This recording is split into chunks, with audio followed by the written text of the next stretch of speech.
पैठणमध्ये सरपंच संतोष देशमुखांच्या हत्येच्या निषेधार्थ मोर्चा निघाला। या मोर्चानंतर सुरेश धस आणि जरांगे पाटलांनी वाल्मिक कराडसह मंत्री मुंडेंना टार्गेट केलं। कलम 302 मध्ये आकाचा हात आहेच, पण आकानं त्याच्या आकाला फोन केला असेल तर तेही 302 मध्ये येणार असा इशारा धस यांनी दिलाय। पाहूया त्यावरचा हा रिपोर्ट।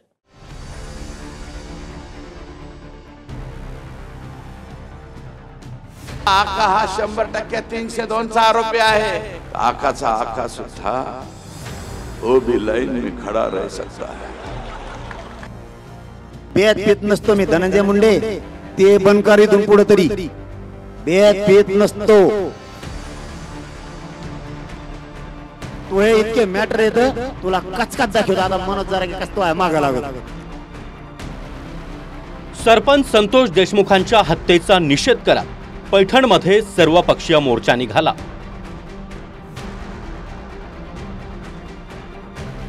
आणि पुन्हा एकदा सुरेश धस आणि मनोज जरांगे यांच्या निशाण्यावर मंत्री धनंजय मुंडे आले। खंडणीतून हत्या झाली, त्यामुळे आका म्हणजे वाल्मिक कराड 302 चा आरोपी आहे।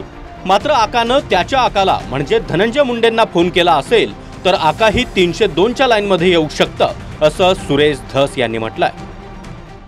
गेले कुणासाठी गेले? हे खंडणी वसूल करायला गेले। त्याच्यामुळे आका हा 100% 302 चा आरोपी आहे।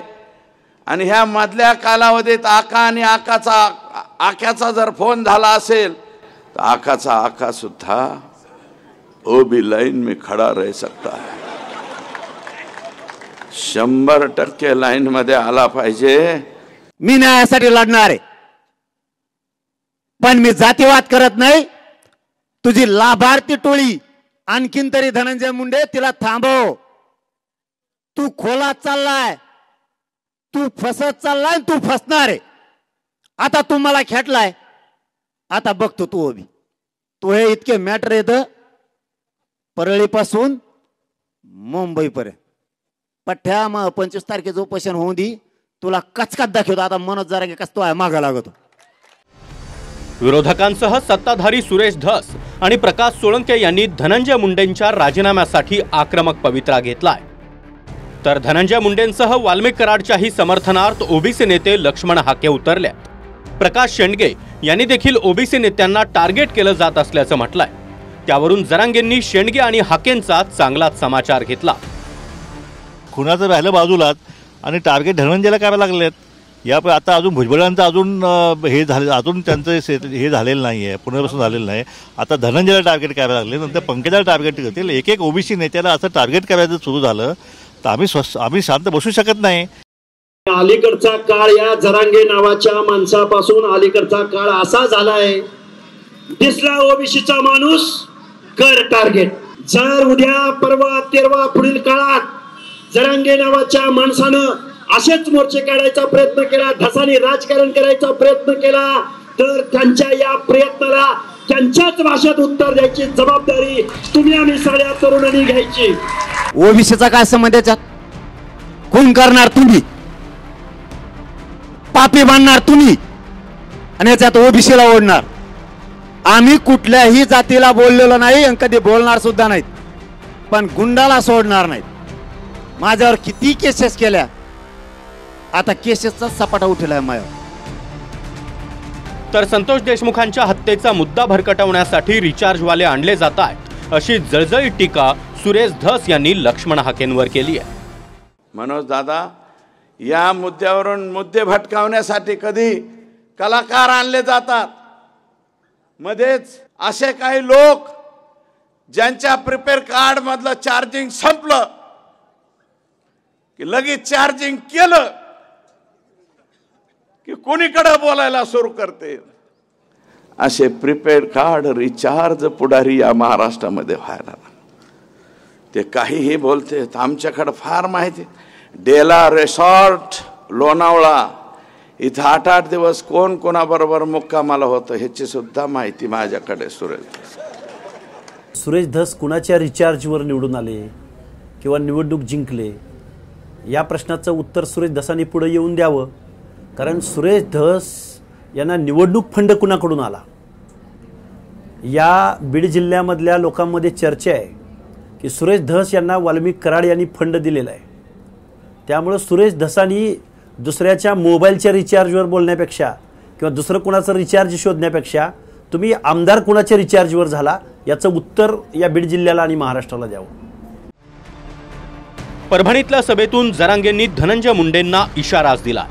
संतोष देशमुखांच्या कुटुंबियांना त्रास दिला तर घरात घुसून मारा असं वक्तव्य त्यांनी केलं होतं. त्यानंतर जरांगेंवर उदगीरमध्ये गुन्हा दाखल झाला. मात्र असे गुन्हे धनंजय मुंडेंच्याच सांगण्यावरून दाखल होत असल्याचा आरोप करत मनोज जरांगे यांनी मुंडेंना आपण घाबरत नाही म्हणून पुन्हा एकदा इशारा दिलाय. आता तू आम्हाला खेटलाय, माझ्यावर गुन्हे दाखल करायला लावतो, देशमुखांच्या त्या धनंजय भैयाच्या पाठीमागं तुझ्या गुंड लावतो. बघू 25च्या नंतर. तू कुठं जात नाही, मी बी कुठं जात नाही. आणि बेत पीत नसतो मी धनंजय मुंडे, ते बनकर इथून पुढे तरी बेत पीत नसतो. तू 25च्या नंतर भेटू. आता जरा यागळ्या याच्यातच भेटावं लागेल. मी 25 दिवसात त्या धन्या मुंड्याचं नाव घेतलं का?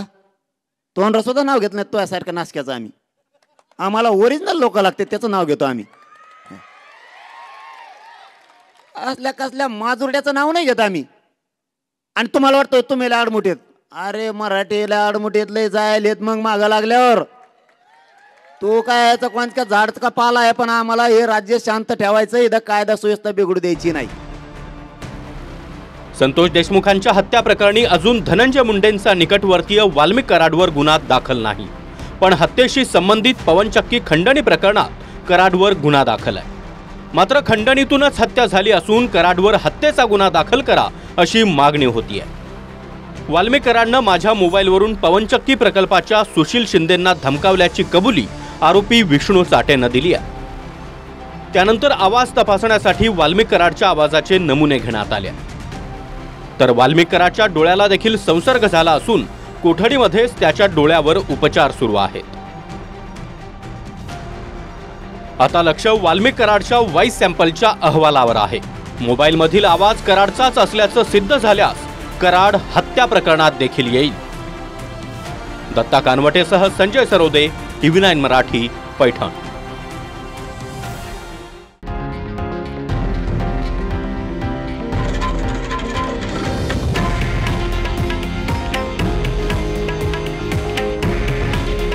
हे आहे देशातील नंबर 1 न्यूज नेटवर्क आणि आपण पाहत आहात TV9 मराठी. काळजी तुमची, हित महाराष्ट्राचं.